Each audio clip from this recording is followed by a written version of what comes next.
ప్రభువు నామమున అందరికీ శుభోదయం.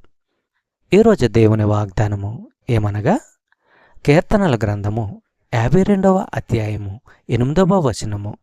నేనైతే దేవుని మందిరములో పచ్చని ఒలీవ చెట్టు వలె నున్నాను. నిత్యము దేవుని కృపయందు నమ్మికయుంచుచున్నాను.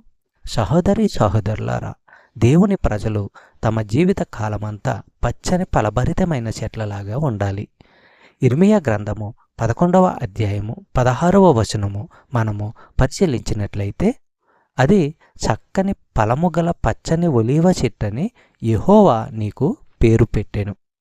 గొప్ప తుఫాను ధ్వనితో దాని మీద మంట పెట్టగా దాని కొమ్మలు విరిగిపోవుచున్నవి.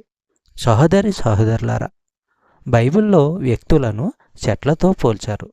ఇక్కడ ఇశ్రాయేలు జాతి అంతటిని ఆలివ్ చెట్టు అంటున్నాడు.